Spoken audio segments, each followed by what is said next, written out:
Recording. Okay. Um, so what I want to do is basically focus on the Shulchan Aruch and the Magen Avram, and but we'll also look at the Beit Yosef a little bit, also. Um, and I want to get us up to speed. I want to start with a little bit of what we were doing before, just to get us up to speed. So let's look. Right now. So right now I'm in the tour Sif Hey. Even though we sort of did Sif Hey, it's really based on Dalid because Hey doesn't really exist in the tour. But I'll read a little bit. So in Dalid in the tour, it says, Socheres Apoel, Lishmor lo para, Asur lo lekachat schar Shabbat. You can't take money for work done on Shabbat. For Shmira, even though Shmira is maybe permitted. The Fikach en achrayut Shabbat alav, and therefore he's not responsible if the animal gets stolen. Sacharo lechodesh o leshana muter lo lekach schar Shabbat. Lefichach achrayut Shabbat alav. So if he is hired for the whole month, sort of a global hiring, then he is technically working for him on Shabbat, and he gets schar for that. You guys can't really talk while I'm teaching. Okay, thanks. V'lo yomar lo ten li schari shel Shabbat ela yomar ten li schar achodesh. He shouldn't say, even though he's actually being paid for Shabbat, he shouldn't say it. Right? He should. It's kind of weird. I'm not sure why he can't say it. I mean, he can't say it even when it's not Shabbat. Even during the weekday, he can't say it. Because I guess it sort of ruins the whole illusion that he's not being paid for Shabbat, even though he is being paid for Shabbat, but it's in combination with the whole month. This concept is called havla'ah. Havla'ah is where you combine something that's forbidden with something that's permitted, and then the whole thing becomes permitted. You have it in like some people are machmir about heter mechira. If they buy food that is shvit, but it's under the heter mechira, so they say, well, buy it with other stuff. So then even if it's shvit, you're buying it along with other stuff, so it's not clear that you're doing schora b'shvit. You're not doing business with shvit. It's just sort of coming along with other stuff. So the same thing here. You're not doing business with Shabbat. It's coming along with other things. So that's the month. Now on that, the Beit Yosef brings in Hey. Hey, of course, is going to be the seif. Katava Mordechai besof perach afal pi she pasach harav Rabbeinu Baruch yesh li chashash al chazanim shemaskirim otam litpalel b'Shabbat. I have a worry about these chazanim. Should really be socharim otam, that we hire them to pray on Shabbat. In other words, you're hiring them out for Shabbat. V'harav Rabbeinu Shmuel Omer, Dein Isser, Dahat Notnim Schar Lekayem HaMitzvah Leitpalel. You're just giving them money to do the mitzvah, which is to pray. So therefore it's permitted. Ad kan without really not much explanation. Just they're doing a mitzvah. Ve'eni mevin divrei harav Rabbeinu Shmuel, the one who was making. This sof, because at the end of the day, schar Shabbat hem notlim, they're being paid for Shabbat. So he doesn't understand. So this is all the Beis Yosef is saying he doesn't understand. Ve'efshar, no, sorry, I think this is, take it back.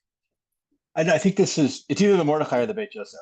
Yeah, I'm not sure if it's the Beit Yosef. It's the Beit Yosef. It's the Beit Yosef. I'm pretty sure, because I think the Mordechai ends before that. I think. But it could be either. Okay. So if you're in doubt, I'll be in doubt too. Ad kan Lashono, I guess Ad kan Lashono of the Mordechai. Ve'eni mevin divrei harav Rabbeinu Shmuel. I think it's the Beis Yosef, like I said. So the Beis Yosef is saying, I don't understand Rabbeinu Shmuel. The sof. Schar Shabbat hem notlim. Ve'efshar dahachika amar shedavar zeh eno asur ela midrabanan. So this could be what Rabbeinu Shmuel is thinking, that after all, schar Shabbat itself, as long as you're not doing a malacha, schar Shabbat is only as Rabbanan. U'b'makom mitzvah lo hemidu divreihem. Their gezerah was never, they didn't stand up their words about a case of mitzvah. In other words, schar Shabbat is inapplicable when you're doing a mitzvah. So like, a mohel, you could pay him. No such thing as schar Shabbat. That's a mitzvah. No problem with schar Shabbat. A mohel that does a brit milah on Shabbat.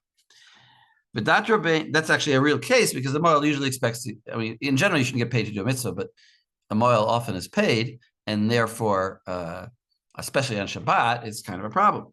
V'dat Rabbeinu b'siman taf kuf pei hey. So the tour in Siman taf kuf pei hey says, Ki Rabbeinu Baruch. What did Rabbeinu Baruch say?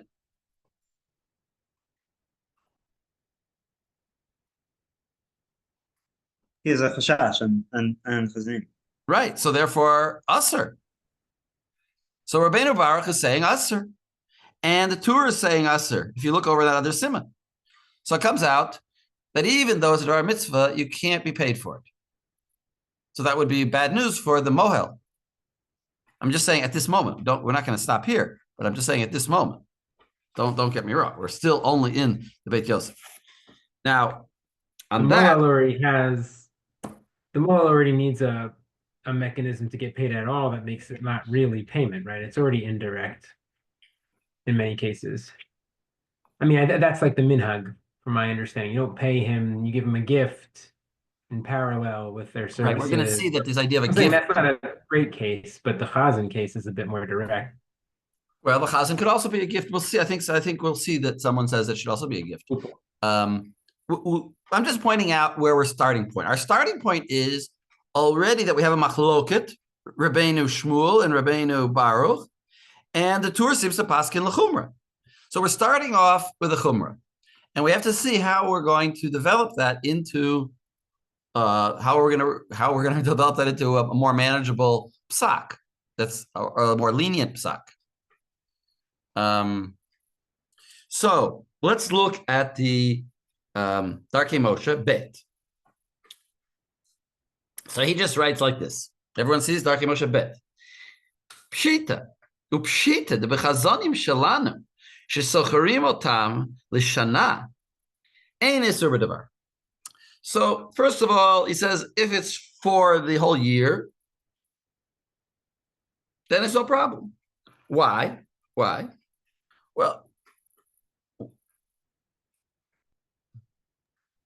same reason. That's consistent with the tour here. If you're paying in a long period or even monthly, right? What was the word I wanted you to learn? Havla'ah. Havla'ah, exactly. Havla'ah. But Havla'ah only works if it's.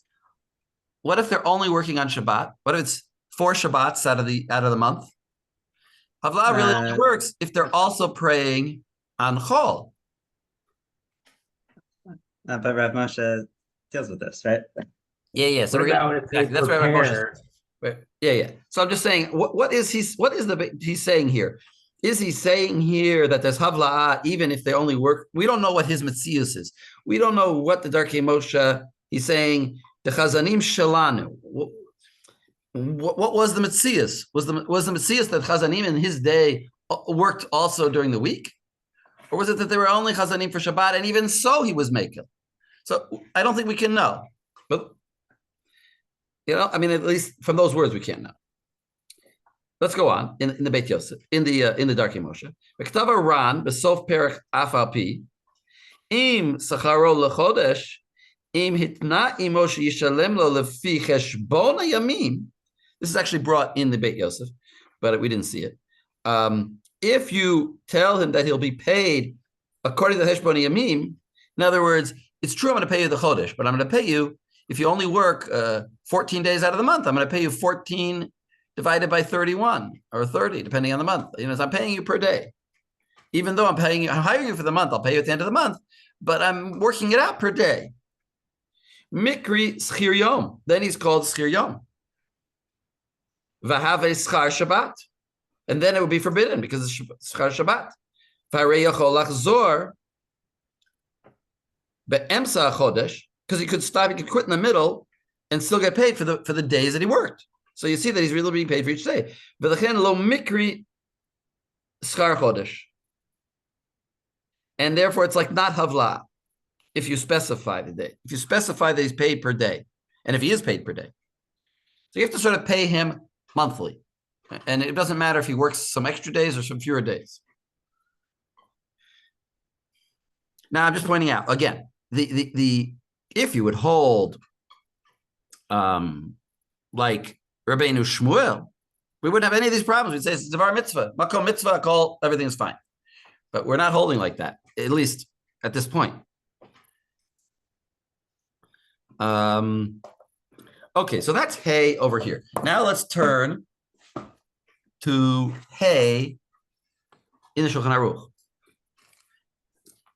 So you got to keep your arm. I'm keeping one hand over there, and I'm going to the Shulchan Aruch.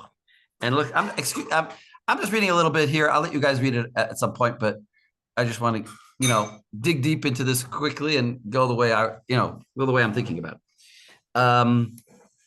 So look at Hey. Asr. First of all, he starts Asr. Okay, that's bad news. Asr laschir chazanim litpalel b'Shabbat. V'yesh misha matir. So there is someone who matirs. Who is that? That's so if you look actually in the Berga Gola, he brings right away Rabbeinu Baruch and Rabbeinu Shmuel. The second one that's Mekel is Rabbeinu Shmuel. So the Berga Gola did his job. So the Yesh Misha, so he mentions it, but he says Aser. Says Aser. Now the Ramah, Haggah. Ve'im scharo l'shana or l'chodesh l'kulei amashari. So that's exactly what we saw in the Beit Yosef. So basically, in the Darkei Moshe. So basically, it comes out as Aser. Seems like it's Aser. The Stam halacha is Aser, and the Ramah doesn't argue on it. He just says there's a way around it. Okay, so let's look at Chet in the Magen Avraham. He says like this. Kevan the tzarkei mitzvahu. Oh, yesh mi shematir. I'm sorry, to read the headline. Yesh mi shematir. There is one who permits. Why? Kevan the tzarkei mitzvahu. Okay, that's kind of what we said. We said it was tzarkei mitzvah, right? That's what we said. That was Rabbeinu Shmuel. L'kayim ha-mitzvot. L'tpalel. So it's he calls it tzarkei mitzvah. Fine. Umekom makom einu ro'ei siman bracha kamo mischar meturgamanim. Just like paying the people who translate the Torah during Shabbat reading, don't ro'ei siman bracha. You don't ro'ei siman bracha. So even according to the one who's mekel, you don't get a siman bracha if you, in other words, the money will get lost, presumably. I think that's what it means. You don't raise siman bracha. You'll make the money, but you'll have some other expense that'll end up that money will end up going as easily as it came. So fine. And now the next Magen Avraham, he says, V'im sacharo l'shana o l'chodesh kule alma shari. So l'shana, he says like this. Perush yitpalel gam b'yamot hachol. So here he says explicitly, you have to pray. He has to pray during the yamot hachol. Umishalim lo lechodesh b'bat achat, and you pay him for the whole month at once. Fuadin l'shavua, or it could also be shavua. So he says you have to. When the Ramah says that it's l'shana or l'chodesh, he back to that was our question. He means dafka that he's not that it's every Shabbat, but that it's every Shabbat plus every Wednesday that you're paying him for. He's got to daven on Wednesday. Otherwise, you don't have havla. You don't have the proper havla. You don't have something that's mixed together from Chol with the Shabbat. It's just Shabbat. Who cares that it's 4 Shabbats? It's still only Shabbat. So, okay. So that's the Magen Avraham. Let's look now at the Darkei Moshe, at the not Darkei Moshe, at the Igros Moshe. I just got really excited about this Igros Moshe because the Igros Moshe is generally just Shailos and Shuvas. But here I found a section in the Igros Moshe that is not Shailos and Shuvas. It's a Perush. It's actually in Chelek Chet, which came out much, much later than all the other Chelekim. So if you have my page, everyone look on my page. It's Sif Hey in the Rev Landis. I would just say it'll be interesting for you to teach us the Igros Moshe, because no shul in the Lower East Side could exist if they didn't have a chazan for the Yamim Noraim. I mean, there's a tremendous. So I can't talk about later. I can't talk about Babel. I can't talk about what was happening in all the places in Europe. But in every shul, I mean, I knew the Lower East Side. You had to have a chazan. So the push to make sure that mitzvah, even if it's not a mitzvah, but it's shaykh to a mitzvah, whatever you want to say, it's a heater mitzvah, becomes quite important in terms of what people want. So at one point, my family lived in the Lower West Side, which is like the Lower East Side, but it's on the West Side. And we were on like West 11th Street in the West Village. And there's a little shul there on, I think it's on Jane Street, Derech Emuna, it's called. Tiny little shul over there on the west side of in the village, the West Village. Really a swank neighborhood, really, a very nice neighborhood. And it had hardly a minute. It was Orthodox shul, had a gallery upstairs for the women, had a few seats downstairs for the women, and they basically barely got a minute every Shabbat. But on Yom Kippur, they brought in a chazan, and people came for Yom Kippur. Okay, so I agree with you. So let's see what Rav Moshe says. So everyone's got the Rav Moshe. It's really a short thing. He's going on. He says it says Asur laschir chazanim litpadel b'Shabbat v'yesh mi shematir, and then he goes b'Magen Avram sif katan chet. That's what we just saw. Kevan detzorach mitzvah hu u'ma sheketav b'Magen Avram b'chazanim deyesh mi shematir mishum detzarchei mitzvah. L'chora tamua. This is seemingly surprising. The chazan lo shayich lahatir bishvil tzarchei mitzvah, because a chazan who you shouldn't permit him for tzarchei mitzvah. Shaharei yachol asot mitzvah below schar b'tzarchei. He could you know there's you don't have to. First of all, you don't have to have him, and if you do have him, you don't have to pay him. He's well actually, I mean. This is very shocking. This is very strange. Can anyone explain this, Rav Moshe? What does he mean? Every tzarchei mitzvah, the guy could do it for free. So why are we saying you could? What's the whole concept then of the tzarech mitzvah? You could, if the guy could do it for free, if that's your argument, Rav Moshe, then where is the concept? Where does it exist? What you didn't leave room for the concept of tzarchei mitzvah are permitted. Joel, you got I see your hand up. I think it's just not specialized, right? I could get up there and daven. It wouldn't sound as good as a professional chazan, but I could get up there and daven, right, at the end of the day. As opposed to a mohel, right? Like, needs training, I know everybody who's gone to, like, chazan school is going to kill me for this, but, like, it's, I don't know. But, yeah, I could daven, but I can't. No, well, but he doesn't even say that. He says you could ask that guy who is an expert to do it for free. Let him do it for free. I mean, I might have lost track, but I do also feel like he's coming across the way that tzarchei mitzvah as a term has drifted, that we actually didn't start as a category of things that you can be paid for. It started as a category of non-Shabbostic things that you could do. And it feels like that you could talk about, or that you could talk about. Yeah. And it feels like maybe he's saying, no, it's the non-Shabbosticness here is not inherent, like is not a necessary part of it. It's inextricable.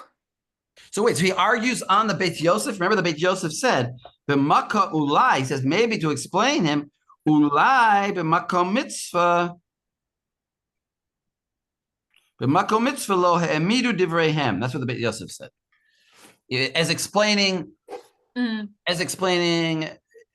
other words, as explaining the opinion of the lenient opinion of Rabbeinu Shmuel.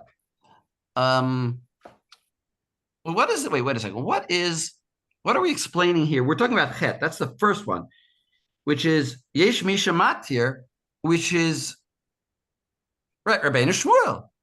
And Rabbeinu Shmuel's matir, according to the Beis Yosef, because in a makom mitzvah, lo hemidu divreihem, their whole thing of not taking schar Shabbat doesn't apply. So Rav Moshe didn't read it. He didn't read the Beis Yosef. Why is he saying it? I don't have a really good answer, but maybe it's sort of like what Joel was saying. I'll go one step further though. I don't really have a good answer, but this is my attempt at an answer. Maybe the Chazan is chayav to pray. He's there. He's among the mechuyavim people. Unlike, let's say, a mohel. A mohel is not chayav to a mohel, this child. I mean, maybe the Beit Din is if the father refuses, but the mohel isn't. It's not like a tzibor chiyuv really. It's on the father, so he has to hire him to do it if he's not going to do it himself. But here, the Chazan himself is part of the tzibur, so he's chayav. The whole tzibur is chayav, so the chiyuv falls on him, and therefore he can't demand money for that. Anyway, that's a lot of reading into Rav Moshe. I don't think that's what he's saying. I just don't understand. I just leave it as a tzarich iyan on Rav Moshe. He says with tzarich iyan, I don't understand. Let's read the next. Go ahead. I don't think I understood your question from the first place until you just explained it now. It's not a mitzvah to be a chazan, is sort of what he's saying. But based on what you just said. That's another. It's not a mitzvah to be a chazan, but it's a makom mitzvah. It's lo emidu divreihem b'makom mitzvah. I'm just going to keep repeating the Beit Yosef. it's you're doing a mitzvah. You're in the act of doing a mitzvah. That's why he's calling it taruha, like I'm doing a mitzvah, but I'm not being paid for the mitzvah. I'm being paid to do it out loud. I don't know if that's really true. If I motzi, it's actually a question. If I motzi you a bracha, but all of this, I agree with you. All of this is not in the words. In the words, all he says is he could do it for free. I could say the same thing by a mohel. He could do it for free. I can say the same thing for everybody who I would hire. And maybe not for shrouds of a burial that are there, maybe, but you're not allowed to buy that on Shabbat. You're only allowed to lachshich for that, maybe. But I don't know. I leave it as a tzarchi, and I don't quite understand. My attempted explanation, I don't think it fits 100%. Let's read the next Darkei Moshe. But at first I read the first Darkei Moshe, and I thought, wow, what a great kasha. And then I thought about it more, and I realized, but we've answered that kasha, and that's not really a kasha. Just going back to the original question. Anyway, the next one is in the same sif, because remember there was chet and there was tet, lishana, perisha yitpalel, and the Magen Avram said he has to pray the whole, also on non-holy days. And he says like this: Nira demasha kasav. I skipped the first line because that's just a quote. Nira demasha kasav Magen Avram b'scharo l'shana shehu dafka im yitpalel gam b'yamot hachol. That's what he said, right? It has to be yamot hachol. Hu k'she'en sarich la'achin b'chol ech litpalel. That b'Shabbat. That's only talking about a person who doesn't need to prepare during the week for Shabbos prayers. Implication: if he does need to prepare, if he's a chazan who needs to work on his songs and his tunes, figure them out on Friday, then you could hire him only for the weekends. Or our case of the shul in the West Village, you could, or the Lower East Side, you could hire him just for Yom Kippur, because he's obviously going to pray, going to prepare, and not just come cold to the shul right before Chag and start praying. So this is this big heter. So again, he's sort of arguing on the Ramah, because on the Magen Avram. Why did the Magen Avram say this? He said he has to be for the whole year. He says, well, he must be talking about somebody who doesn't need to prepare. Or maybe it is a person who needs to prepare. Aval ein ze tzorech lekahal. The kahal yecholim limtzo mi she'eino tzarich lachin. The kahal will be happy enough with somebody else who doesn't need to prepare. So it's not really a tzorech. We don't need you to prepare. If you don't want to prepare, we don't want to pay you for that. We'll pay somebody else. So then you'd have to hire that guy during the month, during the weekdays. Ava b'chazanim shetzarichim la'achin.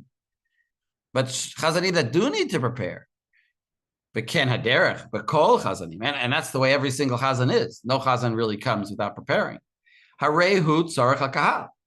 Then it becomes a tzarech of the kahal, because there is no such thing as a chazan who doesn't need to prepare.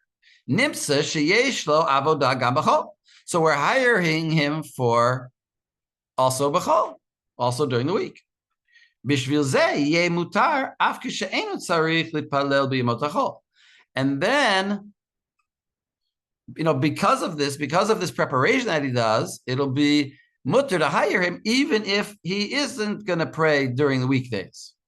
Like all the chazanim in our times. We don't bring the chazan for a Sunday morning davening. We don't expect them to pray during the week. So there's his kula, basically, saying you can hire them just for Shabbat because we're really paying him for the preparation. Now I have a question. What about if a guy prepares the whole Shabbat, the whole Friday, and then his wife gives birth and he says, I can't come. I got to go be with my wife. I can't come to daven for you. Do you have to pay him? If you're paying him for the preparation, then you should have to pay him. But he didn't do the job. What do you say? I think, you have to pay him. You have to pay him. And then you just don't have him, right? It's interesting. Maybe you different. This is a case where the chazan wouldn't daven, and the Rav will be fired for saying you have to pay him. Well, why could you think of a reason why we wouldn't have to pay? I could think of a reason why we wouldn't have to pay. No, but I understand you're saying nobody's going to be happy about this. Yeah, especially if they flew him in from, in the Lower East Side in the 1920s, they used to bring in a chazan from Hungary. And they used to call this a Weltchazan, a worldwide chazan. What does that mean? Famous in the world. Yeah, famous, and they bring him in for Yom Kippur to New York, and then he'd go back to Hungary. That would be, and probably on a boat, so that's pretty expensive. You can pay them havla. You still get the havla for paying them for Shabbos, and you're paying them for both, right? Because it's still havla. So if they don't show up for Shabbat, you say, okay, we're only paying your preparation fee, and that could be $1. Just giving you a loophole here. Yeah, okay. I want an explanation of you're saying a loophole is we're paying your preparation. Well, I could just say what I want to say. I'm paying you to show up and to prepare. You did the preparation, but you didn't show up. You didn't do the whole thing. Fee. So we'll pay you something, but we won't pay you the full fee because it's like havla. Or you could say, or you could say that there's a tanai. There's a tanai. We're paying you for the preparation on condition that you execute. But we're not paying you for the execution. We're paying you for the preparation, but it's on condition that you do the actual execution. That's what I was thinking. You could also say, sort of like a tanai, to say, not quite a tanai, but to say that the preparation is supposed to be for the purpose of the chazanut that you do on Shabbat. So if you don't do the chazanut, that wasn't what the preparation was for. And we didn't pay you to hang out and sing for yourself. That's interesting. Okay. You're saying only lemafreya does it become preparation. Once he actually prays on Yom Kippur, then the preparation was preparation for Yom Kippur. But if he didn't pray, then it was preparation for something else. It wasn't preparation for us. I like that. I like that. Joel, but that's not true if I left for an emergency. I did prepare for Yom Kippur. No, but from our perspective, it doesn't matter if I went. No, from our perspective, it wasn't preparation for us because it didn't affect us. But Joel, what are you going to say? I was just thinking you're paying for an entire product, like the same way that if I give you a bunch of clay and say, go make me a bowl, right? I'm paying you for the whole product, and there, if I did it to a non-Jew, I don't care if they do it on Shabbat or not, right? As long as it's in their own home. Here it's a Jew, but I'm paying you for the prep plus the performance. And that's one product, actually, that has one final piece to it. And so if you didn't actually give me the product at the end, which is the davening, then you didn't do anything. So. Okay, I can take that also. That's also good. All right. Yeah. Nachum, I'm trying to remember where I read it, but I think one of the acronym this, and you may have said this, the idea of makom mitzvah shows up, right? Like the reason why we would be machmir and a chazan is because like the heter for tzorech mitzvah is actually about the deed being done and not the person like doing the work for pay. Well, why were we being machmir? Because there's a gezerah of schar Shabbat. Not allowed to have schar Shabbat. Right, but you had asked about Rav Moshe's objection, and it's okay. It's too in the weeds. Don't worry though. Yeah. But well, just to bring it back together, the Ramah was saying that everybody, even Rabbeinu Baruch, says that you could get schar for Shabbat if it's behavla'ah, and we're just discussing now what types of havla'ah would work, and we're getting to this question of whether it's for the preparation or it's for the weekday praying. Now let's look in the Mishnah Berurah. Mishnah Berurah, hey, he says Leit Palel b'Shabbat. It's also to let him be paid for praying on Shabbat. Mishum shenotos schar Shabbat. V'yesh mishamatir. Sphirale d'makom mitzvah lo gazru. Oh, so he's really just quoting the Beit Yosef. D'makom mitzvah lo gazru Rabbanan al schar Shabbat. Bezeh. Umekom makom einu reis ziman bracha. So we saw that in the Magen Avram, but it's actually brought other places too. Ubekol zeh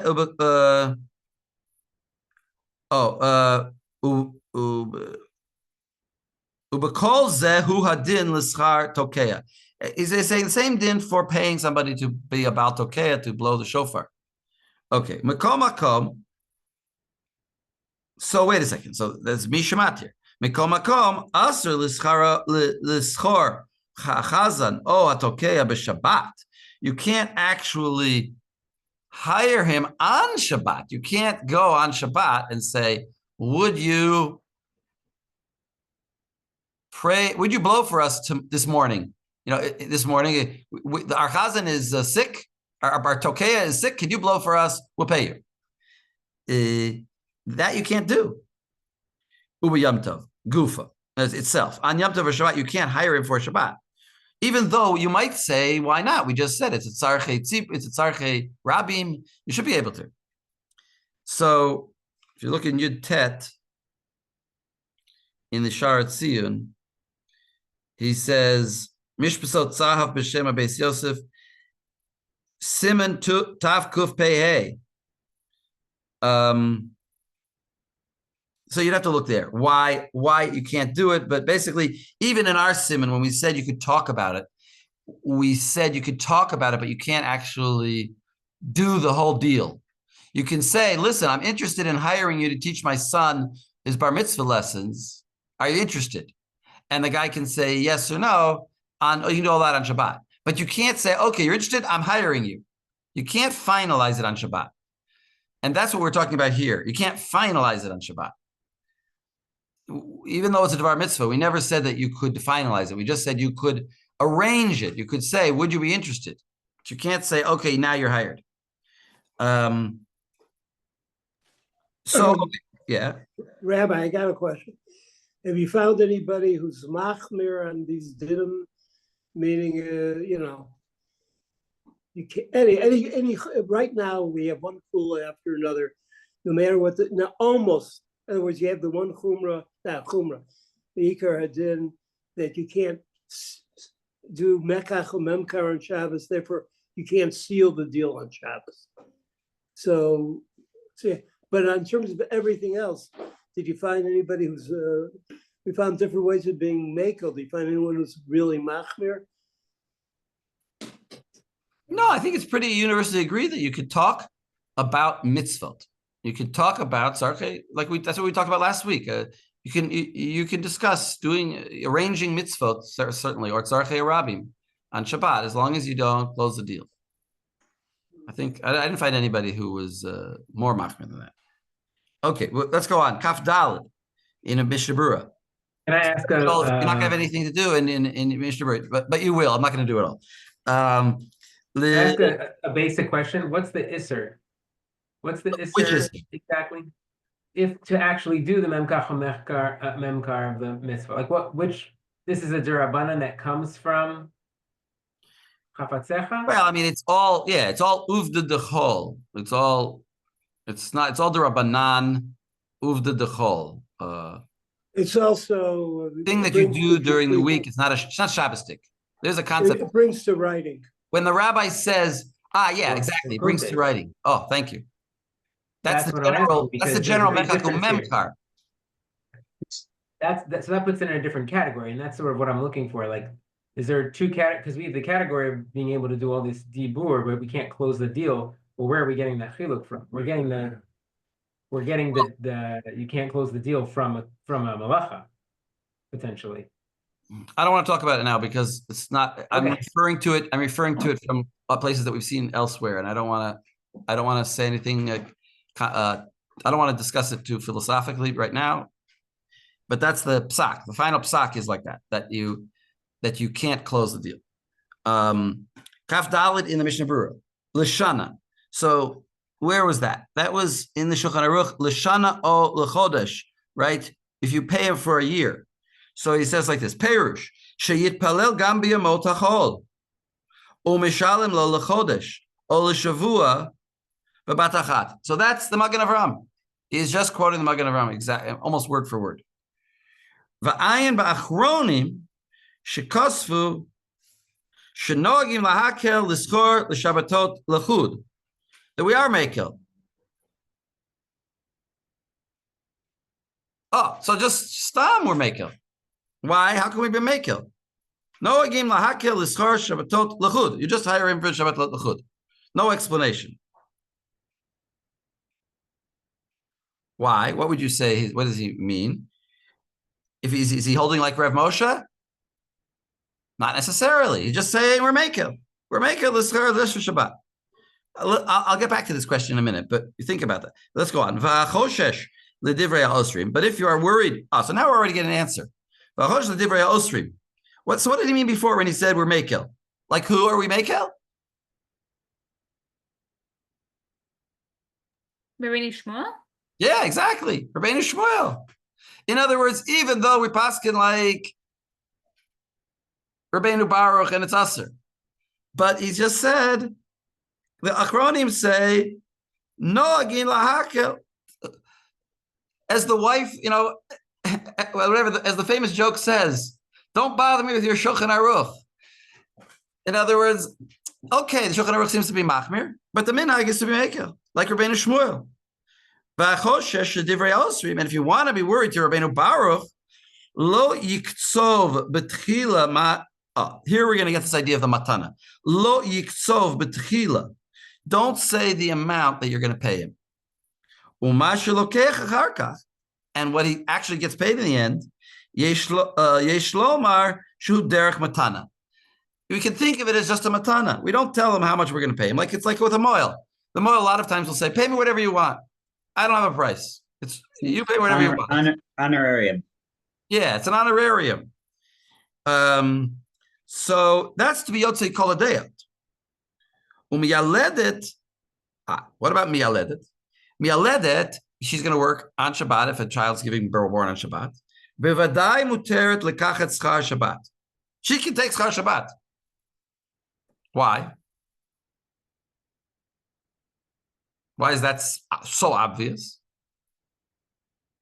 Pekuach nefesh?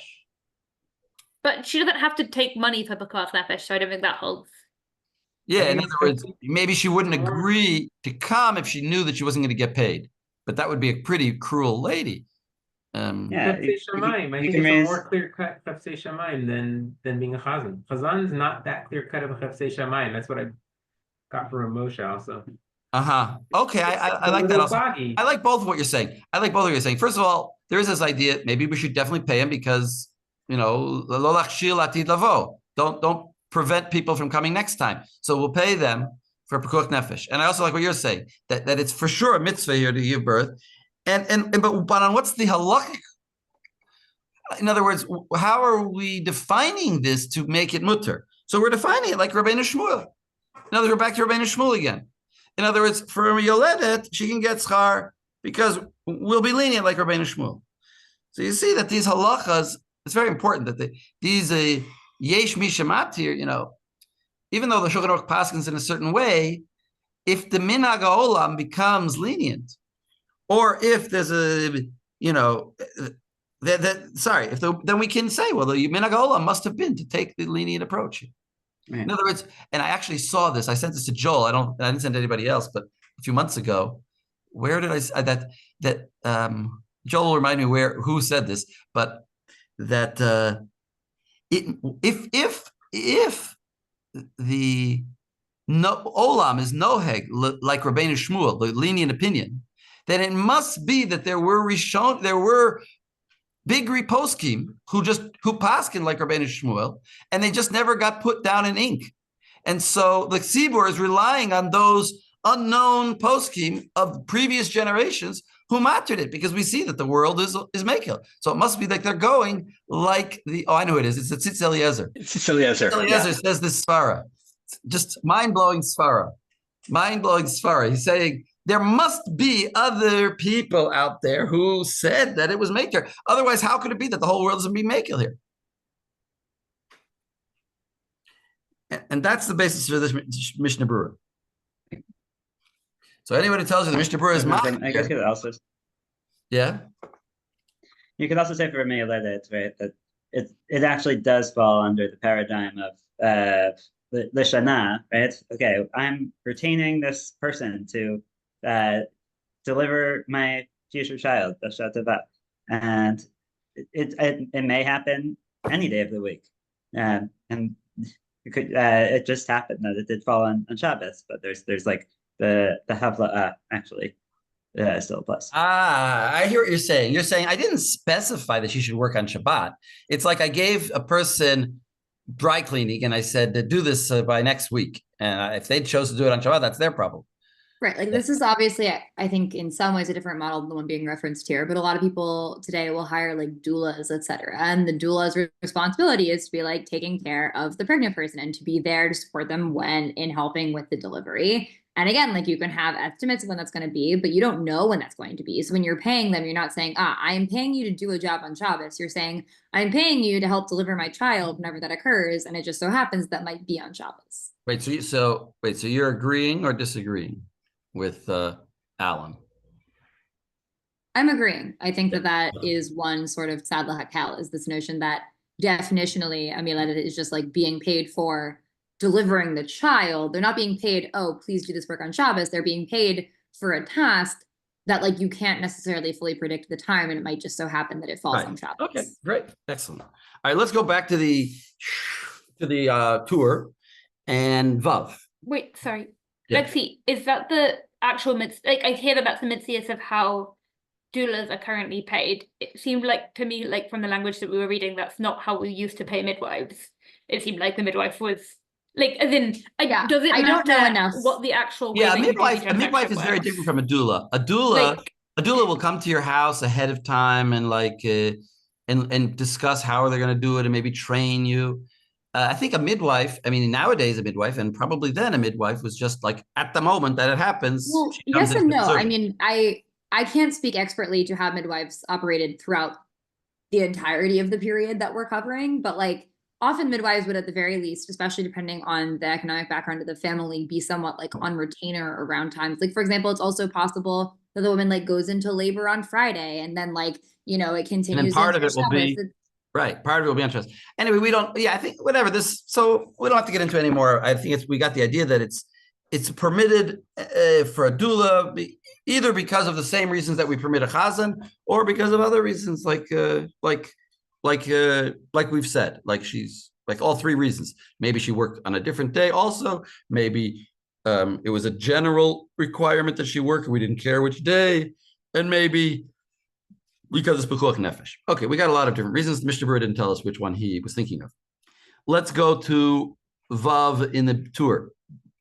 We actually did this last time, but I'm just trying to fill in some loose ends that we didn't see. Hefse Shemayim Shari.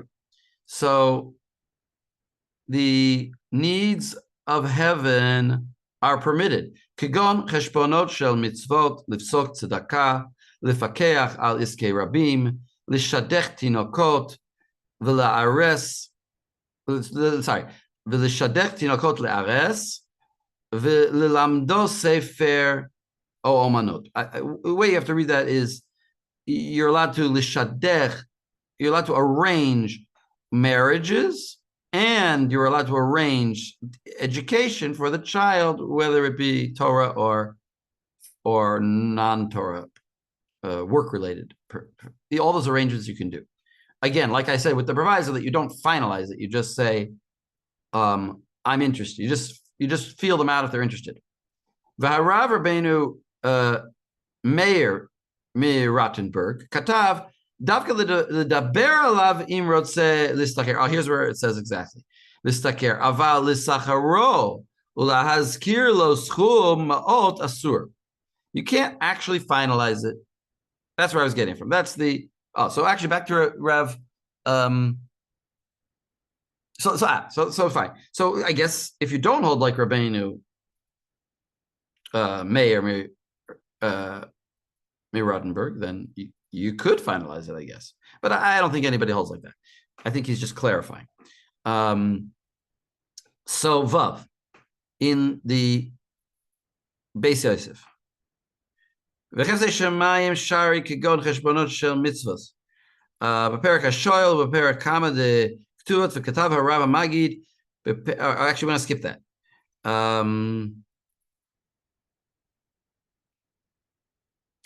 The next thing, va'al pis in the middle, they're just like a couple lines down. Va'al psikat tzedakah la'aniim b'Shabbat. Giving or deciding on the amounts of tzedakah for aniim b'Shabbat. Tamaharan beperach hashoel. Dahatanan ein makdishim. You can't makdish. You can't give things to the temple. Umatzati b'shem Rabbeinu Chananel. Shelo asru el lakadish kli yadua.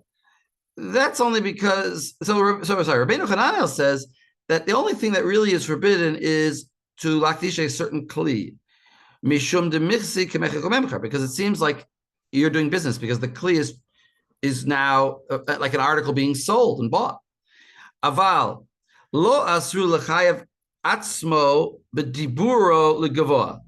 There was never, even if it's the temple, there's no prohibition of like pronouncing, I'm going to give to the temple $1 million. But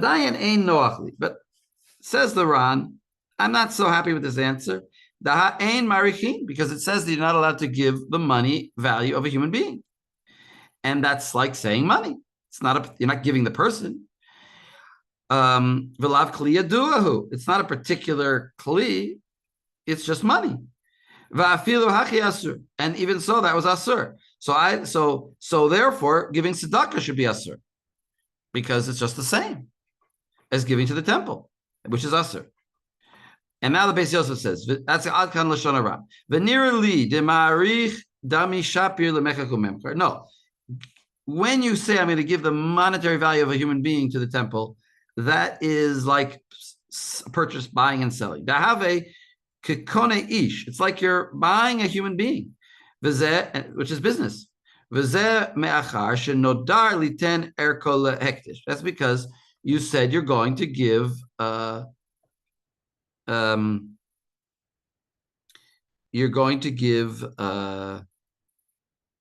this value to hektish.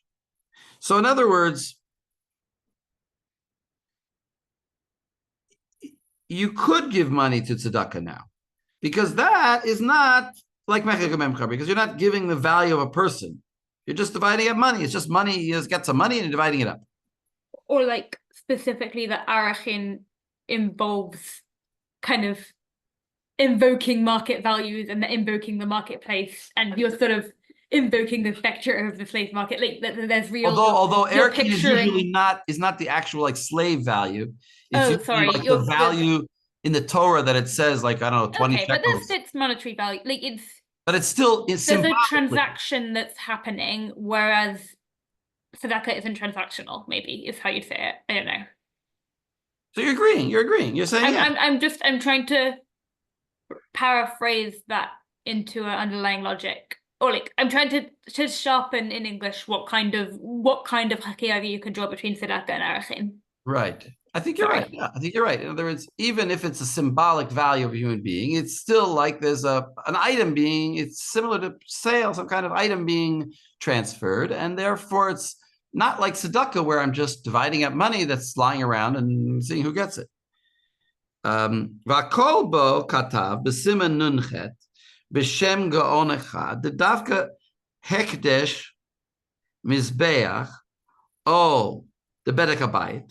So davka giving things to the altar or for the upkeep of the temple, aser sheyot say mirishut tola rishut kavod, because it goes from your possession to the temple's possession. V'dome lemechako memchar, which is like a sale, like it's items transferring ownership. Aval achshav shenodurim lakidashot sefer Torah. But now, if we swear that we're going to give a money, I don't know if he means for a sefer Torah or the amount of a sefer Torah. I'm not sure exactly. A Torah, or for the crown of his Torah. Shemen l'maor v'kiyotze behen mutar. That's mutar. Why? Lefisha dayan ein miyachadim shum davar sheyotze mirishutan ve'eno domeh lemekaku memchar adkan v'zek kedivrei Rabbeinu Chananel. He understands this opinion in the Kolbo to be identical with Rabbeinu Chananel. Shekatavti b'samuch.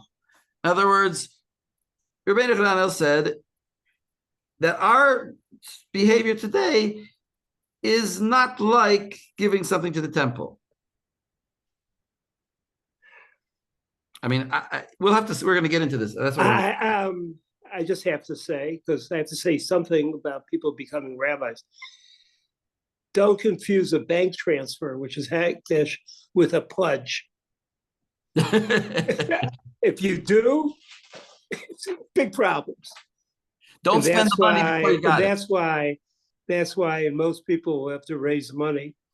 The person, and sometimes the same person, but it's hard.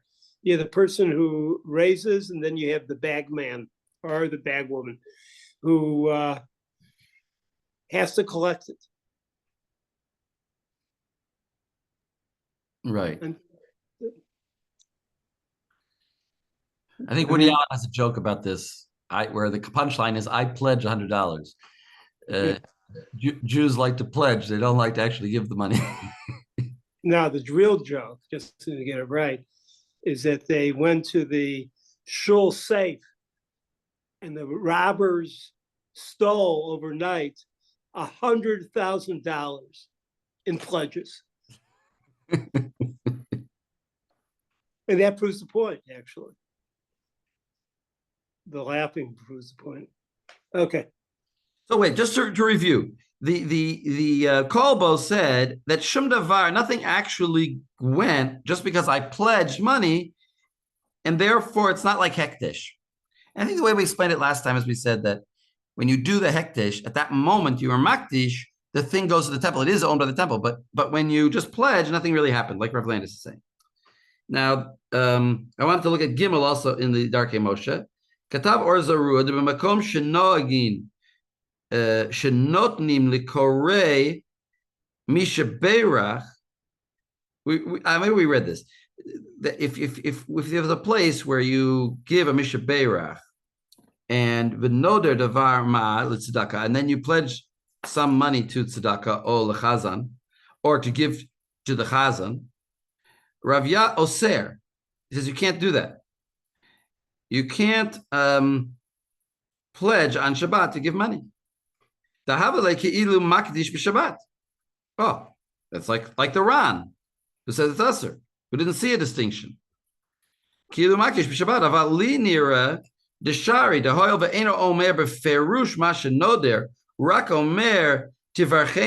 say, give me a bracha, give me the mishaberach when I get my aliyah.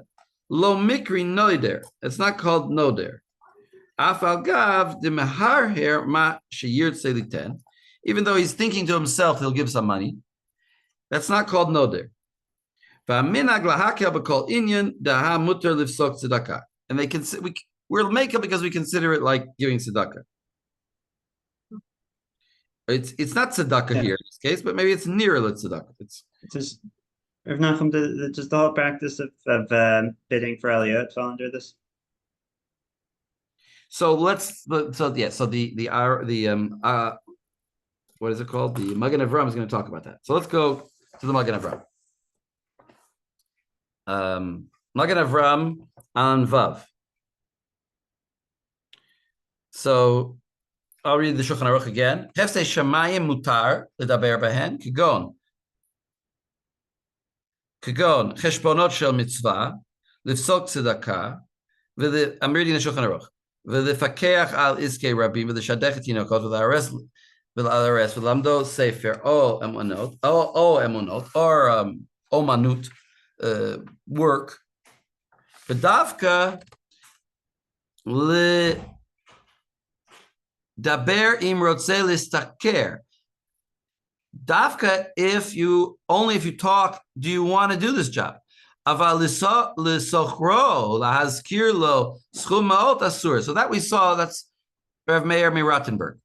So he's paskening it. He's not bringing it in the name of Rav Meir. He's just saying that's the halacha. You can't close the deal.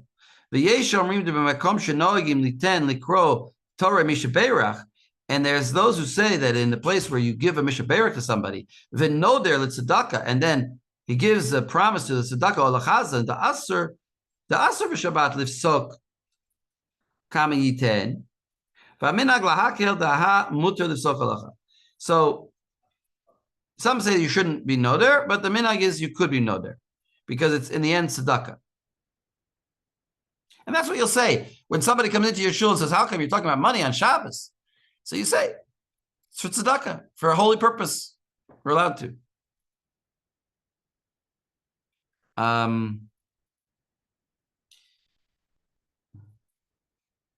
And therefore, this thing, yeah. So wait a second, the chazan, what's the chazan thing? The chazan, is that payment? You're paying him? When it says tzedakah ola chazan, what is this? What's the status of this money you're giving to the chazan? So I think it's like a tip. I don't think it's really payment. I think it's like a tip. And therefore... Sorry. Yeah, wait. I wonder if we're thinking about... Okay. Wait, Aaron had his hand up. Apologies if this got covered while my car was being towed, but you just said the difference between lehistaker and liskaro was between closing the deal and not closing the deal. I was under the impression it was the difference between me asking for work and you trying to hire me. No. Because it's not just listaker. It's, I mean, maybe I think it's like, but dafka ledaber im rotze listaker. You can talk to him if he want and ask him if he wants to be hired. But not to hire him. Right. Okay. You can discuss. Are you interested? Are you too busy? Maybe you have too many jobs. But actually, to finalize the deal, you can't. That's the way I understand it. Got it. Makes sense. Okay, so we'll take a break now. And then we'll come back to the Magen Avram.